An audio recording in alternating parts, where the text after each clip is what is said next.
Assalamu alaikum wa rahmatullahi wa barakatuh. Welcome, guys, to another episode of the Ummahpreneur Live podcast. And today with me, I have none other than a very special guest. Her name is Zobaida Falah, and she is the founder of Cure Your World, or the brand called Cure, where she does homemade natural ingredient snack bars. And specifically, the key ingredient in these snack bars is the black seed, which we're going to talk about today. And I'm really curious about. I want to know the health benefits. I want to know everything today. And the most amazing part about that is that she, mashallah, started this business from her kitchen, guys. Do you believe that? So I'm really excited to dive into that story, find out more about, what inspired you to start this business, and so many lessons to learn along the way. So assalamu alaikum, Zobaida. Welcome to the podcast. Super excited. Thank you for having me. I'm excited. It's a pleasure to have you. We're so honored. And I want to ask you, really, the first question that I ask every single guest is, if you could share with us what inspired you to be an entrepreneur and even start this brand in the first place? What inspired you to start a business and go in that direction? So I've always been very fond of entrepreneurship. At a very young age, I would see the world through inventions. And so I would look at a problem and I would see these problems as opportunities for innovation. And I do this to this day. And it's such an interesting way to look at the world. And my father always encouraged it. Like growing up, I would say, this would be a really cool invention. And he'd say, keep trying, but that's a great way to think, because I've just always admired people who create new and exciting ways for people to enjoy their lives, whether it's making their life simpler or just overall enhancing their overall quality of living. Mm-hmm. That's amazing, mashallah. And so, can you tell me, did you kind of, at that point in time in your life, were you studying? Were you going to college, university, and then you decided to switch paths? Or what stage in your life were you at when you decided to start a business? I was a teacher. So I'm a teacher by trade. And I was watching my students come to class just eating sugar-filled snacks and for energy. And at that same time, a huge hobby of mine was nutrition. And I was always looking for new superfoods to incorporate into my diet. And it was just coincidentally that I had stumbled upon the black seed, remembered this recipe that my grandmother used to feed me as a child. And then I just started digging and researching all the benefits of the black seed, found out it was a sunnah of the Prophet Muhammad sallallahu alaihi wasallam. And so there's a hadith that states, eat the black seed, for in it is a cure for everything but death. And so that, coupled with the tremendous amount of research backing all of the health benefits that the black seed contains, was just like a home run for me. I said, these students at such a young, impressionable age are eating so poorly. And it's so important for us to take care of our bodies and our health at that age, because you're building habits for your future self. And I'm a huge believer in prevention is your greatest cure. So, take care of your body now so that you won't have to later, or invest in your health now so you won't have to later. So all of those things kind of fell into place. And I remembered this recipe that my grandmother used to make us eat as a child. And being Palestinian, there was this mixture that a lot of Palestinians make, and it's a combination of black seeds, honey, almonds, and sesame seeds. So I took this recipe, and honestly, most people would look at the recipe and be kind of deterred and not want to try it. So I decided to turn it into a modern, durable treat that everyone could enjoy. Right. And at that point, you were a teacher. What were the first steps that you took when you decided this was a problem that you were seeing? You were seeing that, these students and the people that you work with were essentially not feeding themselves, healthy, nutritional foods, right? And you're like, okay, this is a bar, it's an old recipe, and it contains the black seed. And it's something that I feel like, I could bring to the table and, I could help them in terms of having a more holistic diet. What was that step like when you decided this was something that I'm curious about and I want to see if if I can make it happen, right? Because a lot of people get ideas in business, but then what does it look like to give it a shot for you? What did that look like when you made that decision to say, I want to move forward with this and I want to see where this is going to go? So it wasn't like it was some groundbreaking idea, like, oh, I'm just going to create like an energy bar. There was Right. an energy market at the time that was booming. That was, Mhm. I think, at the height of the snack bar industry. And so there were other products that existed, but for me, it was taking this seed that was so special, that was so unutilized in the health food world, and I needed to identify product market fit at that point. So Right. I took it to my dad. What do you think of this idea? And it was always like his dream to actually take my grandmother's recipe because he's obsessed. And he would say, I just wish that other people could enjoy this because it's so healthy and it's so delicious. But like a lot of people are kind of closed minded to try new healthy things. So I told him, what if we create a bar out of it? Because, the bar industry is booming right now. And we're introducing something new. And when Cure was launched, that was, I think, at the height of the chia seed popularity.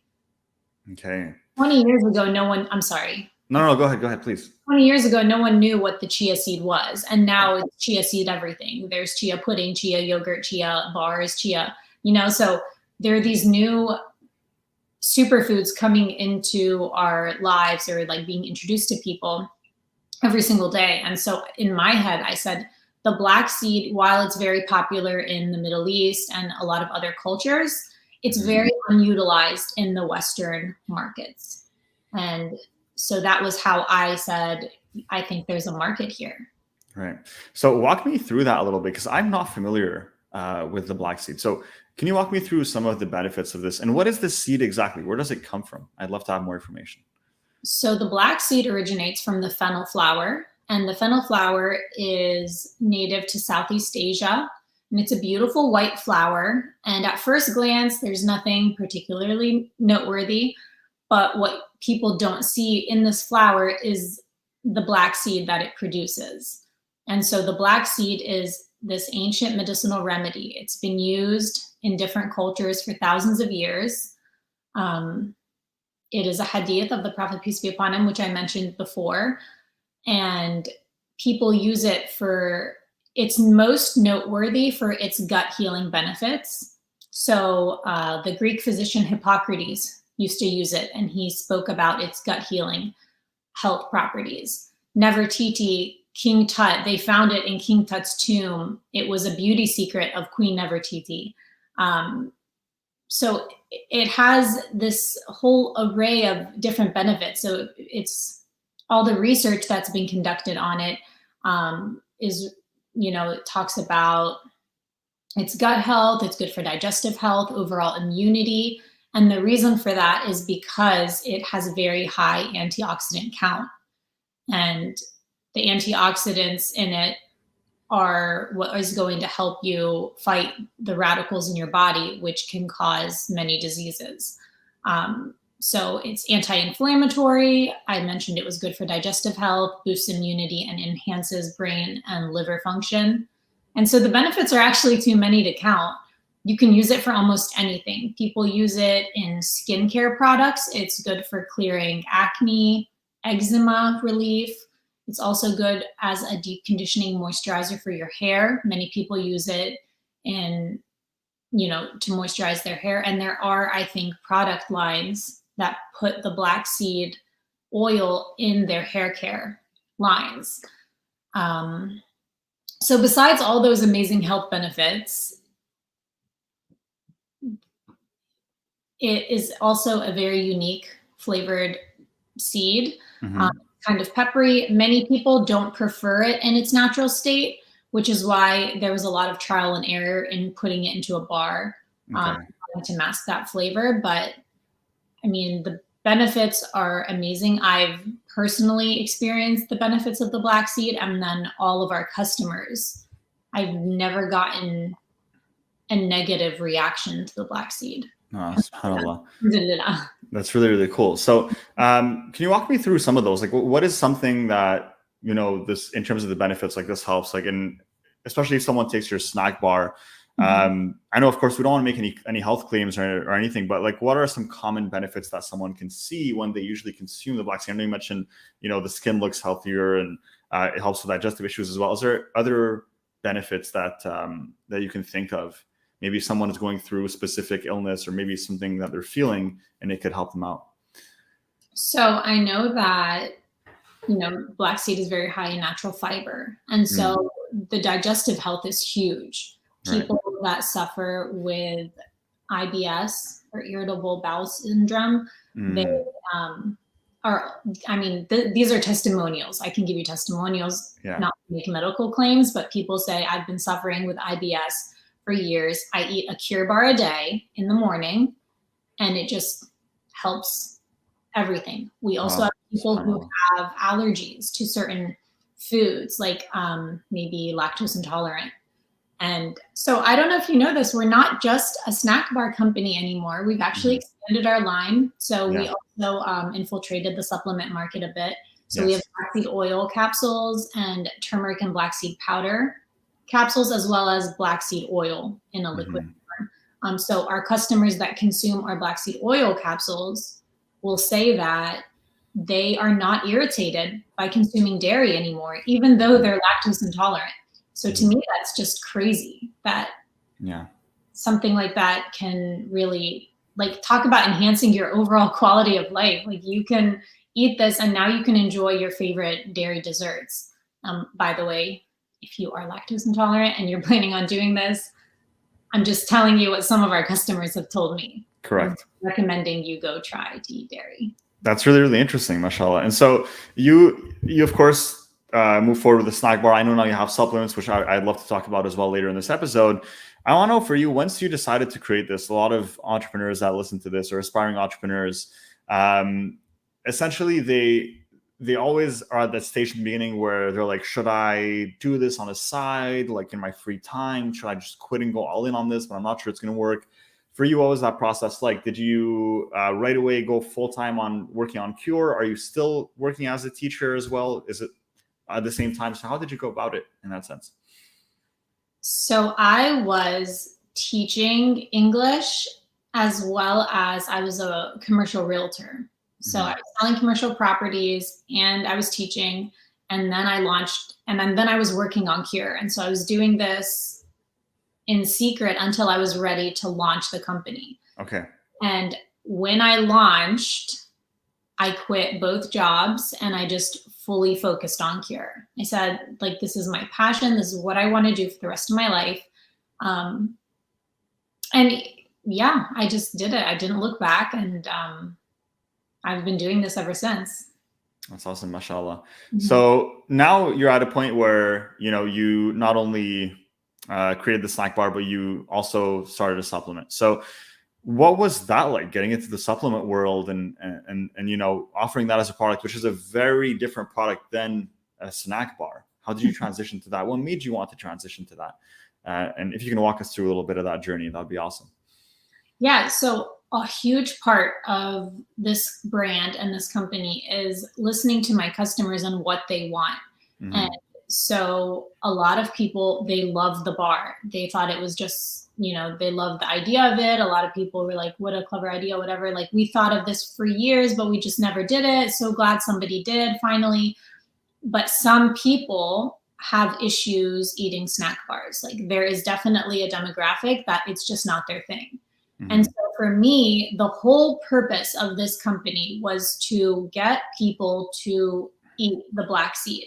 So I want people to eat the sunnah, whether they know they're doing it or not, or practice the sunnah, whether they know that they are. Yeah. And also, like, I want you to experience the benefits of the black seed. So if you're not eating the Cure bars, how else can we get black seed into your diet? And so the first product that kind of got us into the supplement industry was the black seed oil capsules. That was just a no-brainer for me.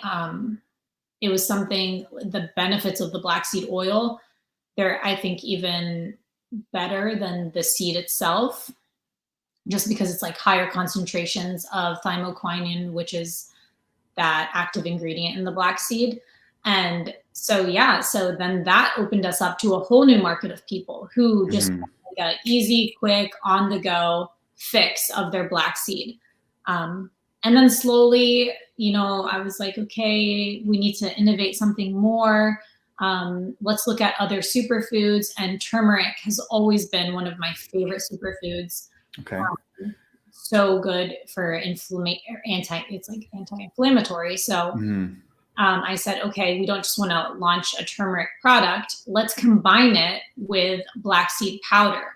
And I don't know of any other black seed turmeric combination in a powder form, because all the other products that are combining black seed with turmeric, I believe they're black seed oil. But what we did is we took the whole seed with the whole black seed, and we crushed it down to a powder and then combined it with turmeric and black pepper for absorption. So a little unique.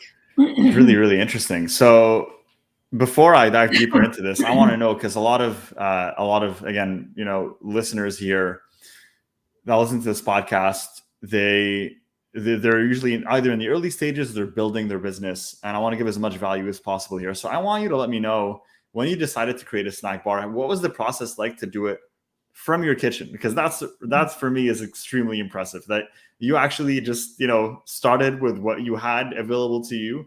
And mashallah, now I look at it, I look at the branding, I look at the packaging, I look at the testimonials, and I'm like, mashallah, this is like a very beautiful and growing successfully business. So what was that like for you? And did you even think that was possible? I mean, to just start this entire business from your kitchen? And do you still cook from your kitchen, or is it now like, do you have a co-packer or someone that helps you out? No, so I do have 2 co-packing facilities that help at this point, which I actually had to figure that out. Well, let's start with the kitchen first. Yeah. Sorry. So from the moment I came up with the idea, I envisioned this company to be like huge. And I mean, I'm obviously not there yet, but in my head, I was thinking it was going to take over the world. Like, I wanted Cure bars to be in every single household in not only America, but the entire world. To me, I loved the idea so much, and everyone I spoke to about it thought it was a novel idea. So in my head, like, that was what I was envisioning. So every single step that I took, that was what I had in mind. So when I was creating the logo, I could have just created something quick and like got it out there just to launch the product, because I just wanted to get the product out there. But I really took a lot of time thinking about it. And actually I created the logo from my kitchen. I took it to a lot of marketing agencies. I told them, this is the name of the brand, and I want something very natural, very, that just speaks to what the brand is about. And all these marketing agencies would come back with the most modern logos, because that's what the future is. Like, everything's super modern and hip. And I didn't like any of them. And they told me, like, what you want is just not going to work. You're not going to have a successful brand that way. So I went home after wasting all this money on these marketing logos, and I spelled out the seeds on my kitchen table, and I took a photo, digitized the photo or vectored it, and then that became the Cure logo. And so the seeds that you see in the Cure logo are actually the main ingredients in our bars. So yeah, something like that. But I started off in my kitchen.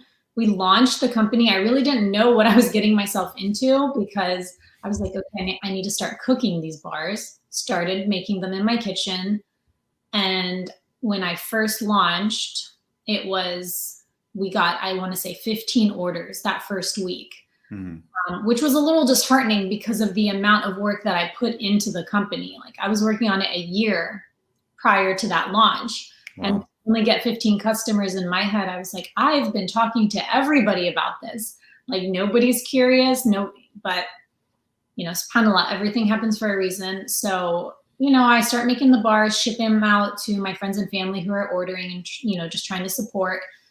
And then there was an online blogger called Layali Webzine, and they wanted to do a piece on us. I guess I reached out to her, kind of told her what we were about. And then she said, yeah, she created this video. And that video got around 1 million views within the first like hour of it being posted on Facebook. And from that video, I just remember I walked over to I opened up my Facebook account one day and I had 5,000 friend requests. And I was so confused, like, what is going on? Like, I've never gone viral or anything. Like, I didn't know what was happening. And then I was like, wait, let me just go see my orders. Like, maybe someone found out. I didn't know what was happening. So I opened my order page and I was just scrolling through pages and pages of orders. Wow, mashallah. Yeah, alhamdulillah. It was that stressful though? Did that cause anxiety? Were you like, oh my God? Oh yeah. At first it was just like, oh my God, like, did I make it? Yeah, like that was, and then after that moment, I just like kind of sat down and I actually cried because I was like, I have to hand make all these bars now. And that was like over 10,000 bars that I had to make. Yeah. I was making 24 bar batches at a time. Yeah. So I called my dad and I'm like, what do I do? And he's like, this is a good problem to have. This is what you want. Figure it out. And I was like, no, I need you to tell me what I need to do. And he's like, figure it out. You got this far, figure it out. So started sending emails to my customers, letting them know that their orders are going to be delayed. It was full transparency. I was like, I am a one-man show. I'm making these bars by hand. I'm doing this. And at this point, I received orders from all around the world. Legally, I couldn't make the bars in my kitchen anymore. So then I had to rent out a commercial kitchen space in order to make them. And actually, my mom came from Cincinnati. She drove up. She stayed with me for like 3 weeks. And her and I were just making batches and batches, trying to ship out these orders. And from that point on, it was just one interview after the other that kind of got our name out there. And then I was like, okay, I can no longer make these at home at this point. So then I got a co-packer and they made life so much easier because I was making maybe 300 bars a day with the help of my mother. And then once we got a co-packer, it's like 100,000 bars a day that they can do just like that. So that's very helpful. Amazing, mashallah. So yeah, you were in a problem. It was a good problem to have. You figured it out, right? You're like, all right, I definitely can't do this on my own. Time to upskill and see if I can find someone to help me out. And you did, mashallah, and that's awesome. So since then, what have you been up to really continue kind of growing the business and growing this e-commerce brand, this product brand? Can you share with us a few tips for people who might have product-based businesses as well? I think I've really just been focusing on staying true to the brand, because a lot of times when I was trying to grow and trying to capture every single person I could, that is kind of how you start to lose yourself and like lose what you're all about. And so I really just kind of took a step back and started focusing more on my brand and what we are, and focusing on our mission and what we want to do, and just being as authentic and transparent as possible to our customers. And then, subhanAllah, that just brought people to us. It was like the less I tried to like be out there and, you know, trying to capture all these people, the easier they started coming to me. And I think that when you are, when your brand has integrity and you are authentic and you have this truth about you, I think that's going to attract customers to you. And I think a lot of people think that small businesses, that's kind of going to deter people from purchasing from you. But you know, the more transparent you can be with your customers, the more they're going to want to support you. And, you know, for me, it's all about, I just want you to enjoy the product. If you don't like it, return it. Like, even though, you know, there's a lot of policies that we have that I always will just, you know, I'll do whatever it takes to make my customer happy. So yeah, I think that if you are trying to I just lost my train of thought. I'm sorry. So we're talking about marketing tips for product-based businesses and what you were doing to kind of just keep up. Now that you got that initial traction, how are you keeping up with, keeping up the hype and keeping people interested in coming back to the business? We do have a lot of, I'm spending money. I do Facebook and Instagram and Google ads. That is what is probably getting us the bulk of our customers. But then there's also our social media that like I do on the side, or that we're not spending for money on ad spend.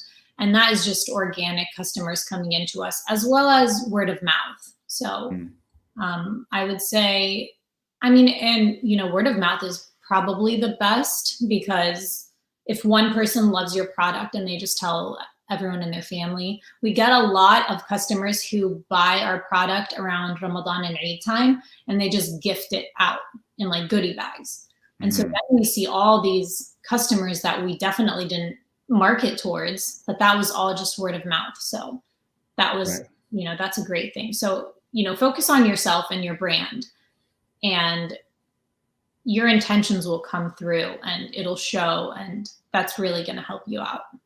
So you have like a mixture, it seems like, of marketing strategies, which is always really nice, because a lot of people sometimes will focus specifically on one channel. Like they'll say, okay, you know what, we're just going to do organic, we're going to do Instagram, and that's it. But you're like, your approach was, okay, we do have advertising. We also, of course, I checked your social media, you're active on there as well. So mashallah, you're kind of really trying to be active on all fronts. So that's really nice to see. And I think that's really what it takes in this day and age, because there's so much out there. You really have to be top of mind with your customers. So I want to ask you, what's the biggest lesson that you've learned throughout your business journey so far? Is there a lesson that you can share with us? And it could be about the business. It could be even maybe personal as an entrepreneur, something that you've learned. But is there a big lesson that you've learned throughout your journey that you could share with us? I think some people might disagree with this. So I'm just speaking for myself here, but for me, it was biting off more than I could chew. And I was just so afraid of missing out on opportunities that I would take on everything and anything that I thought would help the business thrive. And sometimes that really left me drained and burnt out. And like looking back, I've learned that it's not a race. Like I started this business for a reason, and I am continuously reminding myself of what that reason is and why I started. And I kind of spoke a little bit about that, but holding myself accountable to my purpose in doing all of this. Like for me, I created this business. I want sadaqah jariyah. I want to help people, and I want to leave a resonating footprint. I want to do something purposeful and helpful. And I found that having this mindset has really helped me just slow down, not try to go 100 miles per hour all the time. And that's okay, because this world, like the entrepreneurship world, it gets so lonely because you're sacrificing your health, your youth, most importantly, your time with your family, your time for yourself. And, that in itself, like you do all this stuff for this, to be an entrepreneur and like get these products out for your customers. And in the beginning, you don't get a lot out of it. And I'm speaking material wise. Correct. Of course, you have your satisfaction, the fulfillment aspect of it. But financially, a lot of businesses, it takes years until they can work up to where they can finally see the fruits of their labor. And so that being said, it's important not to burn yourself out, and just understand that this journey is a marathon. It's not a race, unless of course you're trying to build a brand and just exit a company. Then that would be your journey. But in that case, obviously would be completely different. But for me, it was just kind of slow down, take it easy, and do what you can, but don't overwork yourself, because and this was a good tip that my father gave me once. And this kind of goes, in line with being an entrepreneur, but also just life in itself. When you think of your mission, your overall goal, and you're always just thinking about that, all the little bumps and hurdles that you have to overcome in life, Mm. even if they have nothing to do with your business, just other minuscule problems. When you think about what is your purpose in this dunya and like what is your purpose in life, and you've connected your entrepreneurship journey to that purpose, then all these other problems kind of seem very minuscule because your overall goal is just so elevated. Like you've elevated your state of mind somewhere much higher than, so these little problems can't really get to you. And I'm not sure if I'm explaining it properly, but for me, thinking about that, I mean, any little issue that ever arises in my life, I just immediately think about, why am I here? What is my purpose? We're all going to die. And what is my akhirah going to look like? And then immediately all my problems just dissolve. And so, I mean, I thought that was great advice, and I've really been using it, and it really helps me not get overwhelmed with issues that happen. Mm-hmm. I love that, mashallah. Actually, I completely agree, to be honest with you. I love this sentiment. I think a lot of times entrepreneurs tend to fall for the shiny object syndrome, which is where, every time you see something new pop out, a new marketing strategy, a new product that you can work on, oh, this new thing, oh, TikTok is out, got to go on there, and there's always something new, there's always something going on. And I think a lot of times we too tend to get ahead of ourselves and, add a lot on our plate. So I think I really like that. I really like that advice that you shared. And as you mentioned, once you have the vision and mission in the forefront, then when you're faced with challenges or even possible distractions, you're able to properly evaluate if this will contribute to your success or if it's maybe something that you should put to the side for now and you can revisit later. Mm-hmm. So thank you for sharing that. I think that's some great advice there.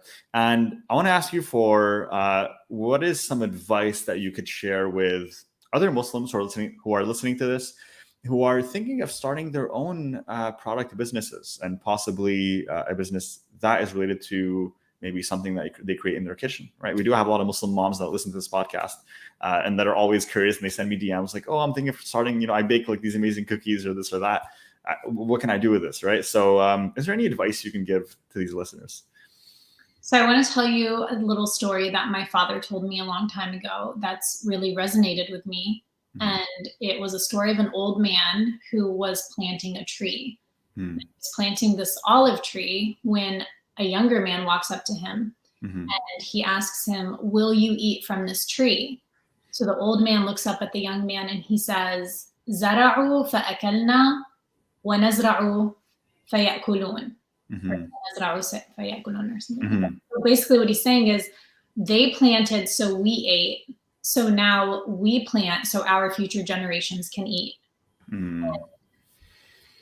If you're thinking about launching a product or business, kind of going off of what I just said about, time and slowing down and not burning yourself out, it's really important to just find your purpose in starting that business. Mm-hmm. And then continuously remind yourself why you began. Because the reason I say that is because you're going to spend a lot of time on this business to make it great.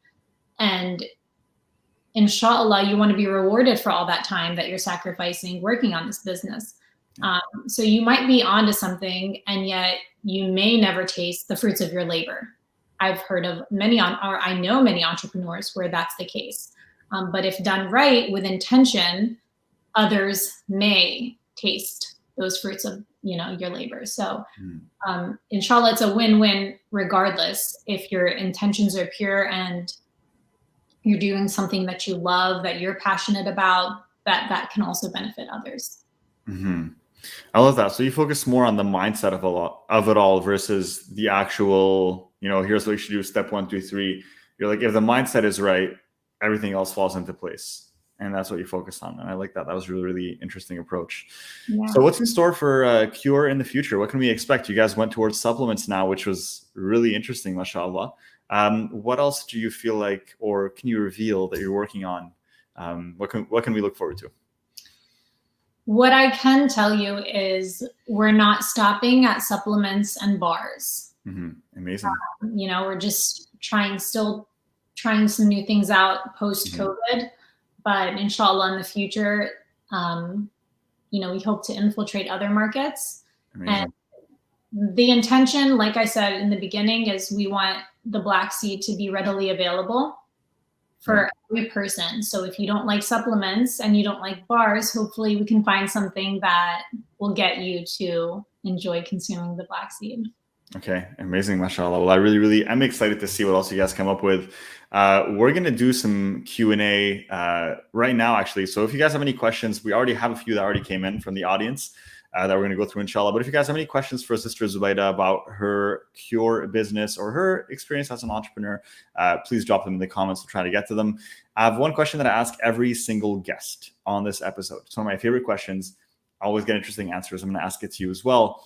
And that's, if you could meet Zobaida from a few years ago when you were just getting started, you haven't launched, this was an idea, you were about to embark on this very tumultuous, challenging, but rewarding journey of entrepreneurship. And you could tell her one thing that she could hold on to throughout this journey, that she could, it's kind of like a mantra that she can remember and hold on to. What would you tell her? I think it would be to bring people on board and create a team with this brand. For me, I did it solely. Nobody's, I hate the whole sentiment of being self-made, because that's not a thing.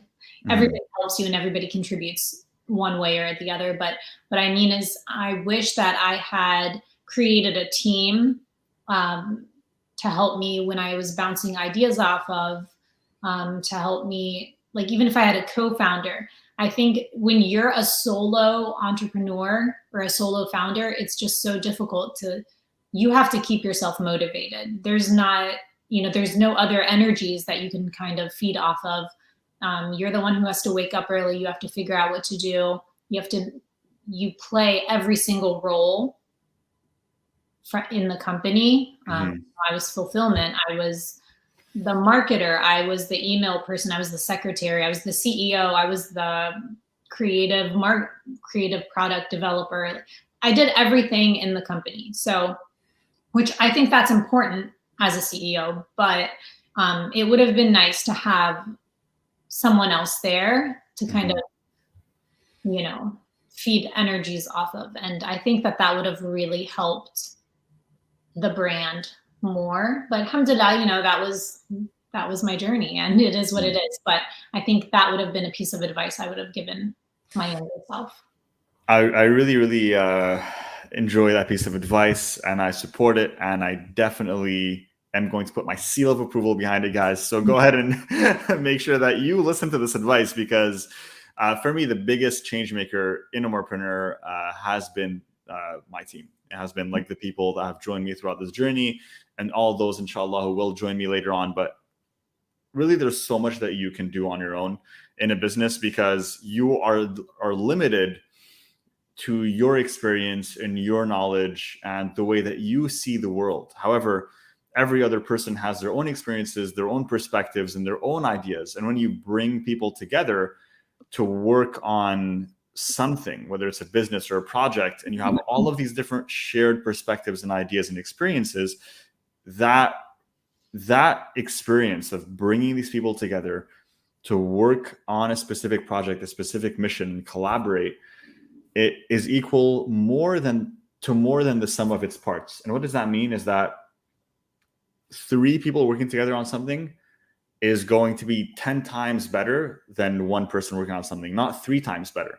Because when you combine those ideas together, they become stronger than just 3 people working together. That there's like a little magic, a little touch of barakah that happens, right? So subhanallah, and there is this hadith, I believe, which is, that the hand of Allah is with the jama'ah, right? And metaphorically. So we do know that as well as Muslims. So we're going to do some Q&A, go through some honest questions. Are you ready for that?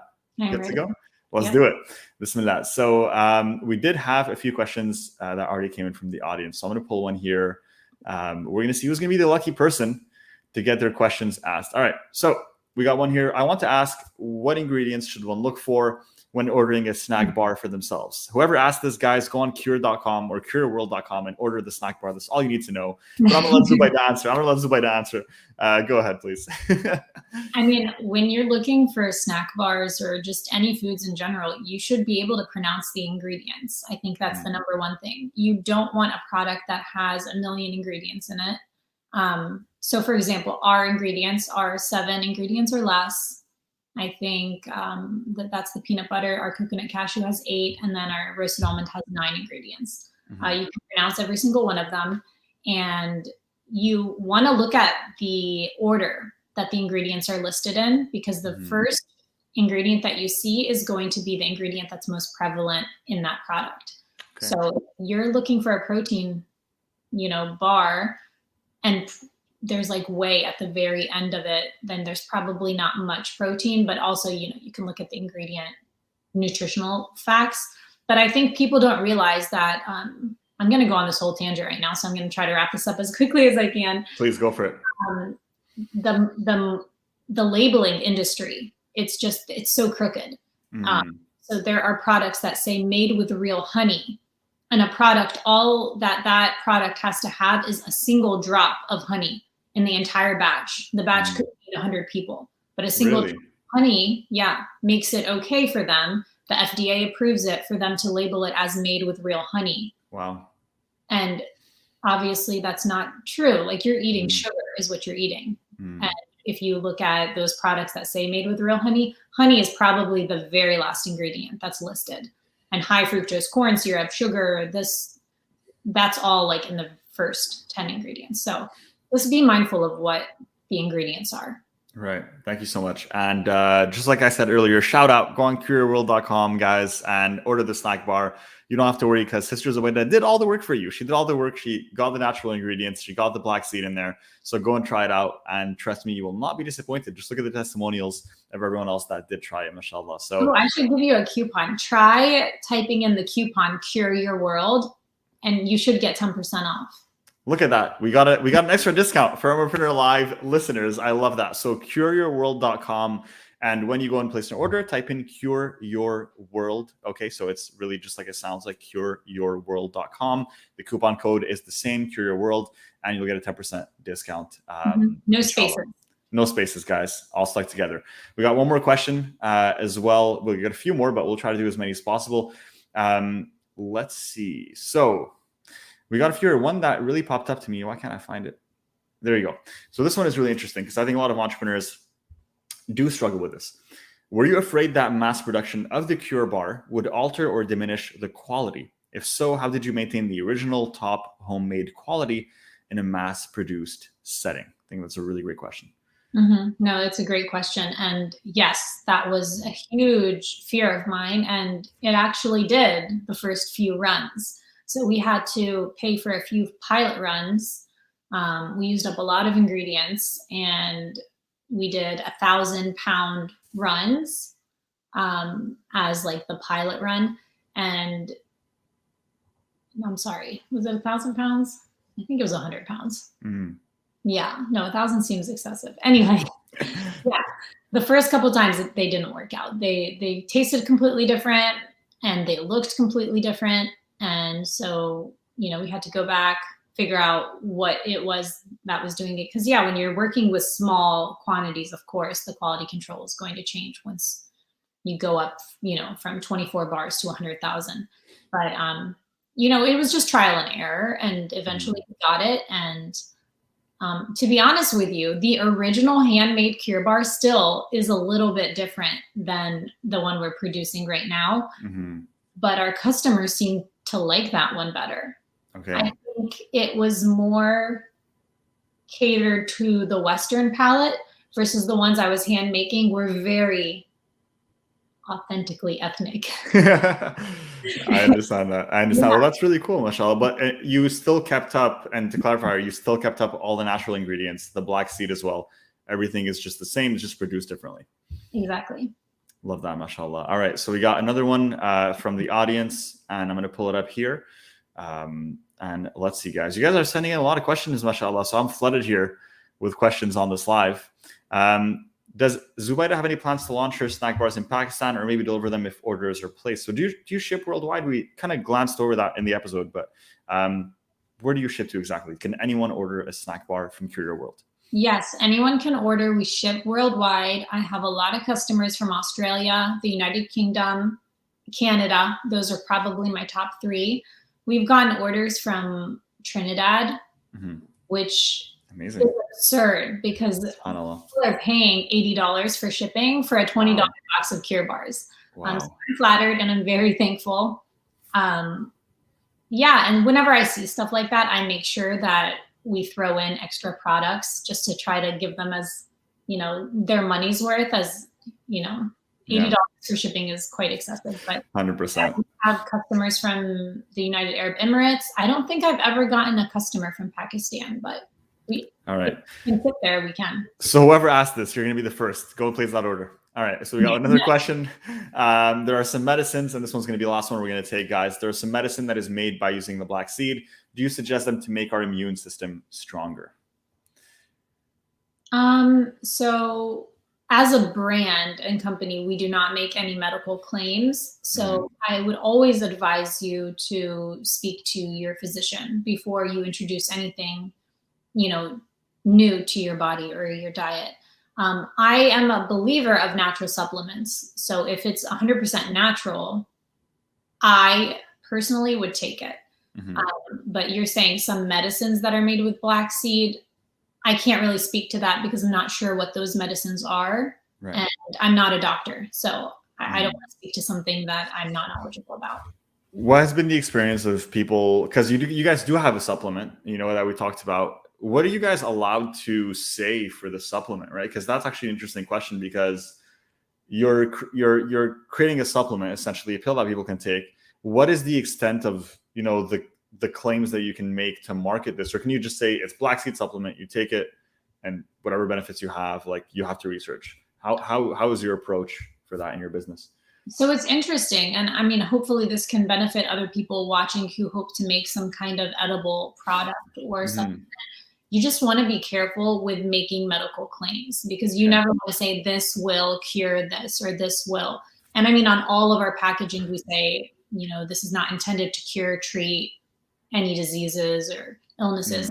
But when you're like in marketing, what you can say, there's like loopholes around it, is research suggests that black seed has been linked to lowering cholesterol levels. So you're not saying this will lower your cholesterol levels. Now, when you're allowed to make medical claims is if you're a company like Honey Nut Cheerios, where they have that little heart and they say that this is going to lower your cholesterol. Those are case studies that cost millions and millions of dollars. And they've actually done research that the Cheerios somehow are linked to lowering cholesterol. And you're sure that wasn't just like a paid marketing thing that they kind of, I mean, sounds a bit more like a paid situation to me than an actual research, but we'll leave it at that. The ingredients, look at the ingredients and just think to yourself. Like, eat chocolate, you lose weight. That's what it sounds like. Yeah, right? Yeah, it's kind of, I mean, I've actually watched, when you watch, there's a lot of documentaries, I'm sure maybe you've seen a lot of them on Netflix, that talk about certain industries. There was one recently, Seaspiracy, that focused on essentially like the whole like fish market, and like how, when you see a seal on your tuna can where it says like fished sustainably or whatever, it's actually completely not true. And you just pay to have that seal on. There's no other like verifications or anything, right? So a lot of those seals, sometimes it's just an organization and you pay the organization to get that seal on your product. So that's where, I think it's so important, and now more than ever, for people to be mindful of what they're eating. And when we come across brands like yours that are really including natural ingredients in their products, and they're very mindful about what they're putting into their products, I think that's, something that we should cherish and we should hold on to and we should really support, because, that's the kind of companies we want to see thriving in the future, and all the ones that are, just putting processed foods and trying to maximize profit while minimizing costs and using fake ingredients, etc. So it's always inspiring and really nice to see. So we talked about your website. Is there anywhere else where people can go to support you, to connect with you, keep up to date with anything that Cure releases in the future? You can follow our Instagram and Facebook, and it is Cure Your World. That's the handle. And then, our website, cureyourworld.com, Awesome. for any black seed needs. Awesome, mashallah. So we're going to share those handles in the comments, guys. Zobaida, thank you so much for joining me on this podcast. It was absolutely a pleasure. I learned so much, and I hope that the listeners have been taking notes because there was a lot of value shared. So jazakallah khair for that. Really appreciate it. Thank you for having me. It was an honor and a pleasure. And guys, you know the drill. All right. Every end of the episode, I come and I tell you this. So please do it. Don't make me say it twice. If you enjoyed this episode, subscribe, rate the podcast to show your support. And of course, you can follow us on your favorite social platforms. Search for Ummahpreneur, Instagram, Facebook, wherever you want to. We'll probably be there. And of course, lastly, if you need help with starting your own business, you're listening to this, you're like, you know what? I need some support. I need some mentorship. I'm not sure what to do. Book a call with us. You can book a call at ummahpreneur.com/call.